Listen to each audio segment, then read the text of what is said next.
Hello everyone, welcome to my YouTube channel. My name is Nena Albasi. And if you're new here, you're most definitely welcome. And if you've been here before, welcome back.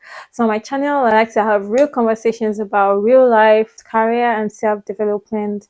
And if this is the type of content that you like, please do not forget to subscribe to my YouTube channel, like, share and comment. So today I wanted to touch on a very touchy topic. Just because I had like a similar experience, and it's something that I've actually dealt with for the most part of my life. And this is dealing with not feeling like you're good enough.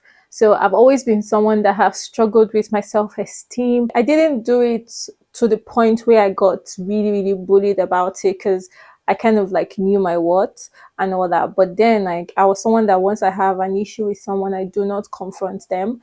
And even if I wanted to, I would rehearse it so many times in my mind before I come and have that conversation with that person, of which when I start to have that conversation, then I start to cry, which was really bad. And I just felt like everyone was better than me.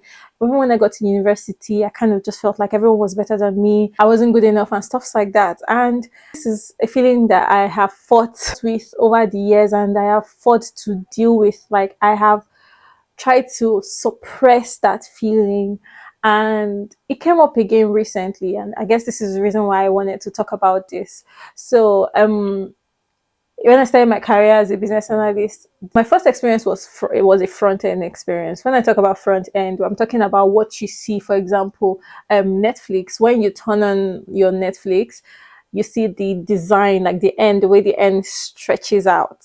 That design, that is what you see, that is what you work with, that is what everyone sees, right? Like that is front end. But then there's a lot of things that's been happening in the background to be able to give you that thing that you are seeing physically with your eyes, right? So the second experience I got, or the second job I got, which is what I'm currently on, had to do with back end. So back end work means that you're working in the background, and it feels like you're working with ghosts, right? And it feels like like for me, it was actually really technical, because I had never been involved in anything like this before. And then when I got on board and I attended meetings, I had no clue, if I may stress on that, no clue what was going on, because I was like, oh my God, what this guy is talking about? I don't know what's going on. So it dampened on my confidence. Like I had a lot of confidence getting into the job, and then going in there and seeing that this experience is different from the experience that I had, or is different from where I was coming from. It actually affected my confidence. I started to feel less of myself. I started to question myself, my abilities, my skills, my experience. I started to question a lot of things, and I started to feel like, why am I here? Maybe I'll just quit. I'm not good enough and stuff like that. Thankfully, the support I had around me was really strong, and they really encouraged me to stay. But that feeling of not feeling good enough, like that is real, and a lot of people feel it in so many places, like in so many areas of their lives. And for me, I think one of the things that actually made me move past that feeling, or kind of like accept that, okay, I don't know this, what do I do about it, was a friend of mine sent me a post on LinkedIn, and it was talking about the idiot curve. The basic rule about the idiot curve is that you feel dumber before you feel smarter. So basically, they were saying that no matter how experienced or well-informed you feel that you are, everyone has areas which they are uninformed or they struggle with. So basically, a person can be smart and skilled in so many areas, but nobody is an expert in everything. So basically, from that article, what I understood was that this feeling is normal. You need to give it some time. Like feeling like you don't know it is normal, because you can't know everything, right? You have a skill, and your skill and your experience is in a particular field, right? And now you're coming to something, so a completely different domain, or a different place where you know nobody or anything like that. Like it's okay to feel that type of way, right? It's fine. You just need to like give yourself some time to be able to ease into it, learn more about it, understand it, for you to start to feel like you know, if that makes sense. So that was basically what this article was all about, and it really helped me to like get rid of that feeling, or just kind of like accept it and start to look for solutions to that problem. So after like reading the article, I started to ask myself, what is making me like, why do I feel this way and how do I get better? And one of the steps that I took was that I started to read up more. So I work from home fully, and work starts from 9 and ends by 5 p.m. But I will wake up by like 6 a.m. and do like a lot of personal study before work starts. That way I'm trying to gather as much knowledge as I can, gather as much questions as I could gather, and just ask the question when work starts. Because my confidence was dampened, I was more alert. I was reading more, asking more questions, being intentional about um every meeting I go into, trying to get an understanding of everything that is being spoken about. Because I understood that the more you learn, the more confident you feel, because you understand what you're doing, you understand what you are saying, and you understand what is being said to you. In the course of feeling like I was not good enough, I started to compare myself with other people that have been there for like more than 2 years. That is like me comparing myself unfairly with other people. Like, comparison is not good, but there's like healthy comparison. Like, okay, this person is doing it. What is stopping me from doing it, right? But then when I start to compare myself with someone that has been in this domain for 2 years, that's just an unfair comparison. So one of the things that I did was I stopped it.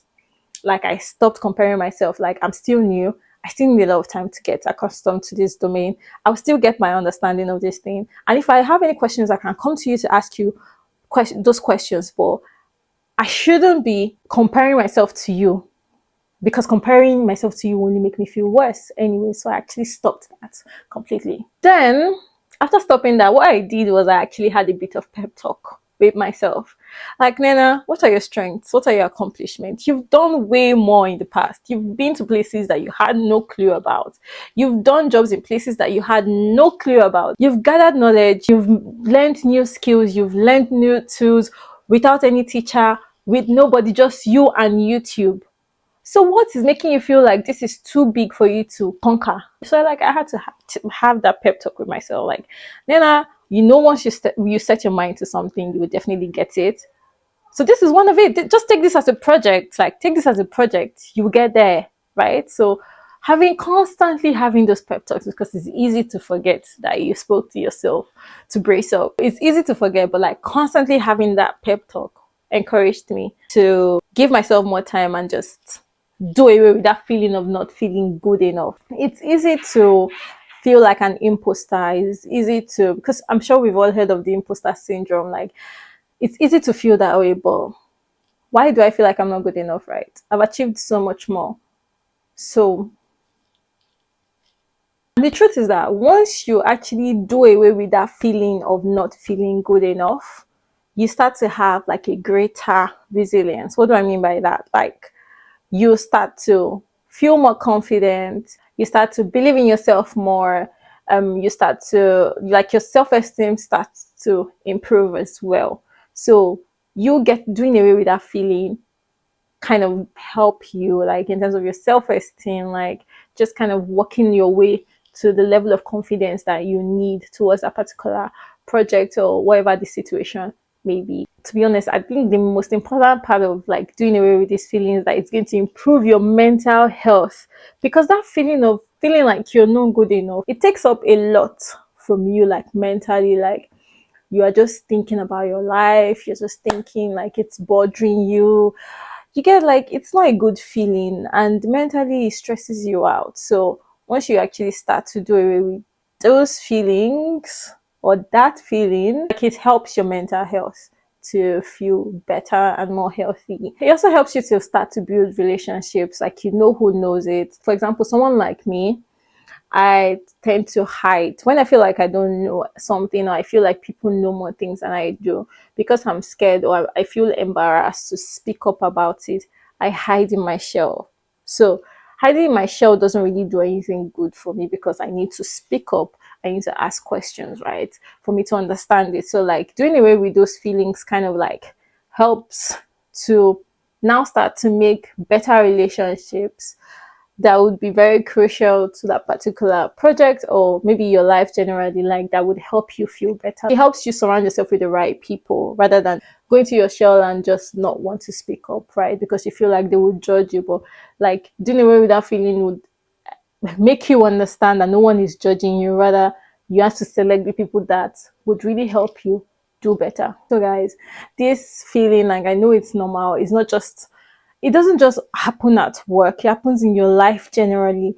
But this is the kind of feeling that can even make you remain where you are, make you feel stuck because you're feeling embarrassed. This type of feeling is the kind of feeling that would make you not like make any progress in your life, not be able to take risks, to have proper conversations, to mingle and socialize, and show what you have, display your skills, your accomplishments, like just display who you are as a person. This feeling can actually suppress you so much, and feeling this way can actually lead to depression. So this is kind of feeling that you don't want to have any relationship with. You want to shake it off. You want to do away with this feeling, like in the best way that you can, right? So if you're struggling with this, I understand you. I hear you. I hear you loud and clear, because I am also a victim of this kind of feeling. It happens from time to time. I won't even lie. Like, I cannot guarantee that tomorrow something else would not make me feel this way, right? But it's more or less like recognizing that this feeling exists, and you know that whenever it happens to you, you kind of like have a way to let that feeling go. It's not something that you're supposed to dwell on, right? So I hope that if you are going through something like this, or if you are feeling this way, you would be able to take these steps and tips and tricks that I've just spoken about to help you feel a lot better. All right, guys, we've come to the end of this video. And if you enjoy this content, please, please, please do not forget to subscribe to my YouTube channel, like, share, and comment. And I'll see you in my next video. Bye.